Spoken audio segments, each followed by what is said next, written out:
Às 10 horas mais 15 minutos, de volta com o CBN Maceió aqui para a gente conversar sobre... Bom, você tem falado muito, ouvido muito nos telejornais, no site, enfim, nas redes sociais, as questões relacionadas à dengue. E é uma coisa que tomou de uma forma avassaladora o país no início deste ano, e a Secretaria de Estado da Saúde está muito preocupada com isso. Tão preocupada que amanhã tem um evento, é um dia D, para que todos se importem. E é uma coisa interessante porque todo mundo sabe o que fazer para não ter mosquito em casa, mas não sei por que não faz. Todo mundo sabe que precisa fazer, por que é que não faz? Eu quero aqui abrir a nossa conversa com o Dr. Renê Nascimento, Renê Oliveira, médico, infectologista, para que a gente possa conversar um pouco sobre dengue, sobre chikungunya, sobre zika e de como você pode ser um partícipe muito ativo. Aliás, sem a sua participação, né, doutor Renê? Não tem como a gente ganhar essa guerra. Um bom dia. Bom dia, obrigado pelo convite. É verdade. É fundamental a participação da população de uma forma geral. Em situações, orientações que já são repassadas há décadas, mas a mudança que é necessária do ponto de vista do cuidado com a parte de dentro das casas, o lixo, o acúmulo de água, permanece do mesmo jeito. Bem, a gente está falando sobre algo muito grave, doutor, porque as pessoas às vezes, olha, não, a Covid é grave, dengue não. Dengue parece que é meio que menosprezado. Sim. Nós temos um percentual elevado de pacientes que tem uma forma muito leve, assintomática, na verdade, em torno de 30%. Nós temos um percentual grande de pacientes que vão ter sintomatologia, 70% ou um pouco mais. E o problema é que a dengue é uma doença bifásica, são duas fases. Na maioria das vezes, a pessoa, o paciente, ele passa apenas pela primeira fase. A segunda não, que é a fase que nós chamamos hoje de dengue grave, quando o paciente corre um risco muito grande de vir até a morrer. Como é uma doença autolimitada e não há necessidade de um tratamento específico, as pessoas tendem a não valorizar tanto. Mas não tem sentido, hoje, no Brasil, termos mais de 200 mortes provocadas pela dengue. Não tem sentido. Não tem mais sentido, né, doutor? A gente tem expertise suficiente para conversar sobre essa situação com altivez. Nós temos agora uma antecipação para um outro problema, que é a gripe. A situação ela chegou ao ponto de a gente ter que antecipar essa vacinação. A gente vai falar ainda sobre isso. Eu quero aqui trazer uma grata memória e falar com muito carinho dele, mas quando eu falei a primeira vez a palavra chikungunya aqui no CBN Maceió, ela ainda era uma possibilidade, ela estava na América Central. E a conversa, doutor Renê, era com o doutor Celso Tavares, querido, uma das maiores autoridades que esse país já teve em infectologia. E ele dizia, não se preocupe, essa palavra vai fazer parte do nosso vocabulário, e chikungunya chegou com muita força aqui, doutor. Chegou, sim. Chikungunya é uma doença antiga, o doutor Celso, ele fazia um trabalho esplêndido com as arboviroses de uma forma geral. Ele tinha uma predileção pelo tema dengue, ele trabalhava muito isso porque ele não entendia como mantínhamos a mesma situação ano a ano de descuido e também porque não evitávamos as mortes, que são mortes evitáveis sim. Foi um profissional de um gabarito assim, único, e que tinha uma sensibilidade muito grande com a situação da nossa população. a nossa população que precisa de uma orientação, precisa ser orientada, esse trabalho precisa ser sempre constante, e ele sempre fez de uma forma bem brilhante, né? Eu lembro lembranças muito positivas do Dr. Celso, assim.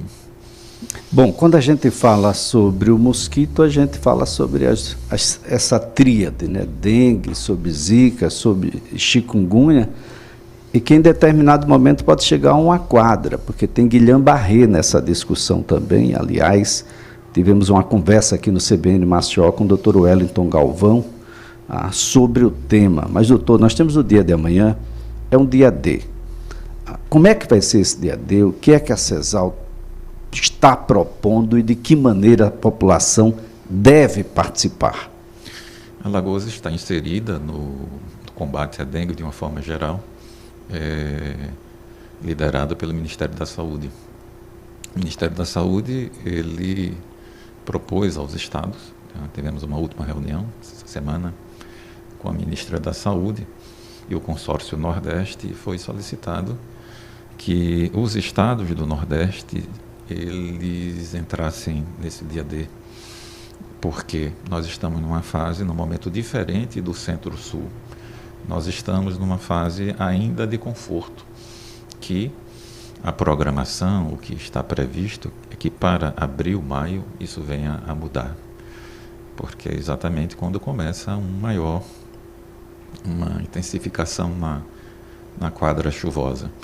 E agora esse é o momento ideal de trabalharmos em busca da prevenção, orientar a nossa população dos cuidados que ela precisa ter para o controle do mosquito.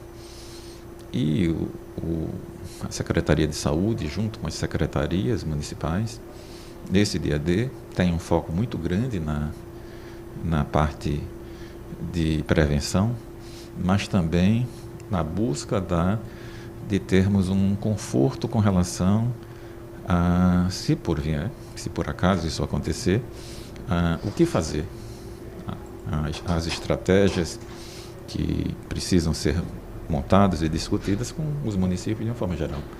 Esse é o objetivo do dia D. Bom, vai ser no estado inteiro, todos os municípios participando? O trabalho feito junto com a AMA e com os municípios de uma forma geral, né?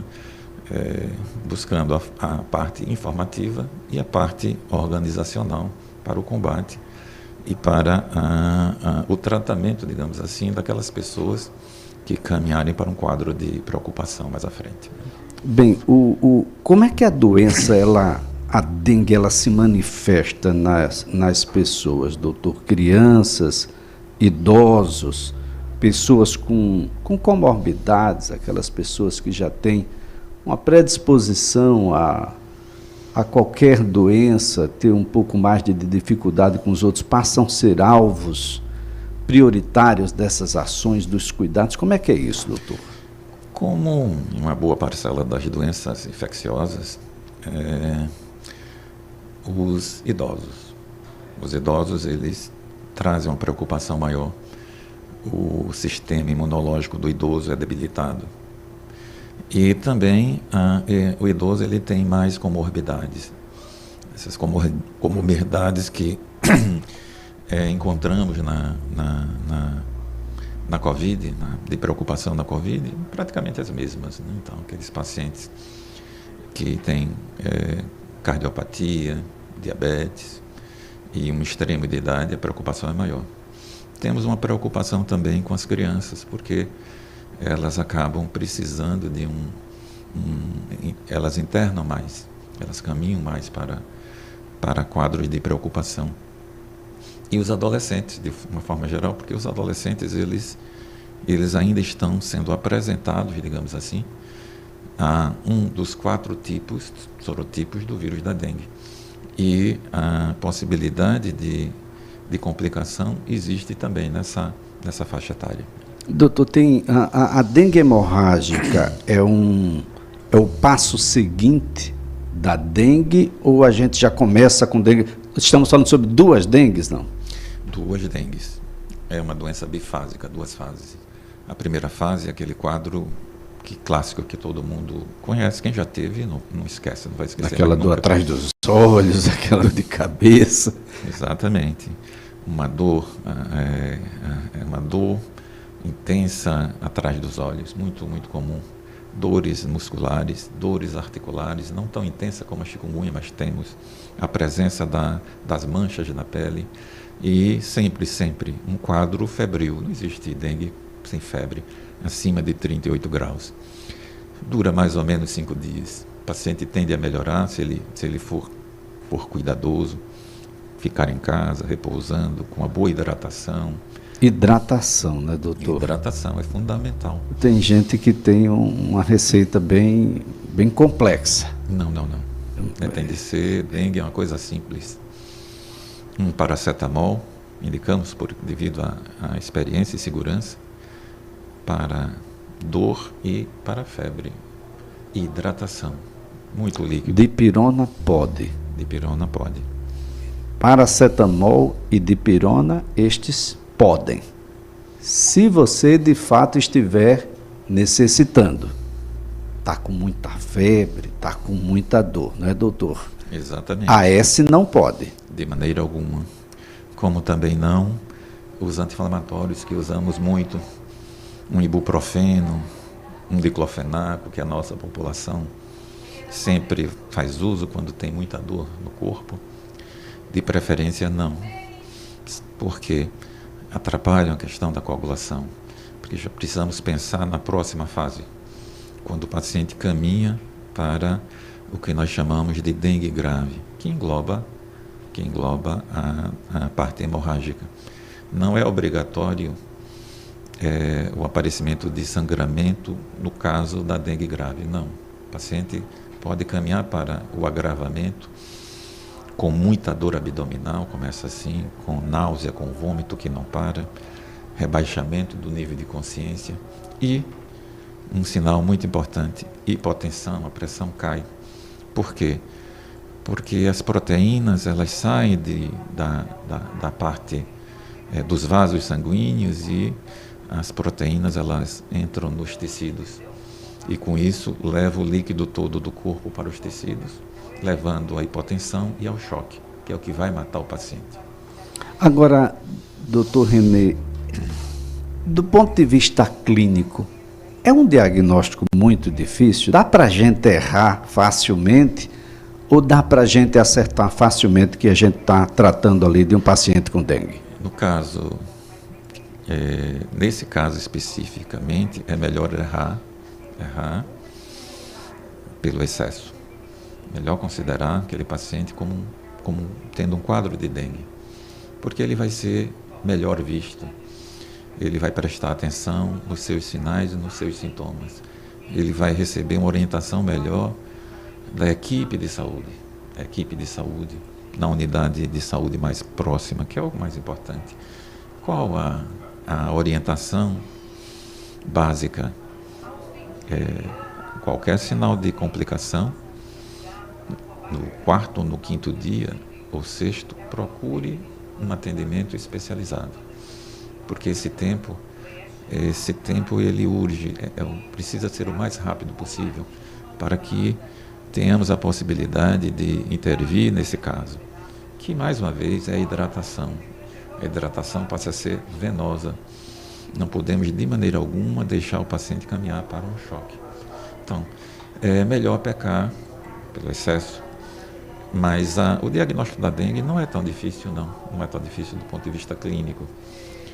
A presunção já ajuda e ajuda bastante. Aquela provazinha do laço ainda é utilizada, doutor? É utilizada, mas nós temos hoje o cuidado, né, de buscar o diagnóstico mesmo, do ponto de vista sorológico, ou buscar a presença do vírus. Nós temos a possibilidade de fazê-lo. O LACEN, aqui em Alagoas... São testes rápidos? Nós temos essa possibilidade e também uma coisa muito importante hoje, que é o quê? A realização dos exames daquelas pessoas que têm um quadro clínico que leva a pensar em dengue. Por quê? Porque nós não sabemos muito ainda quais são os sorotipos que circulam no nosso estado. É o 2, é 1, ou nós já temos o 3, que é a nossa preocupação maior. A vacina garante os 4? A vacina garante os 4. Olha só, gente, que coisa porém, boa. Com uma melhor resposta para o 2. Muito bem. Bom, 10 horas 30 minutos, a gente vai ao Repórter CBN, mas a gente volta já já.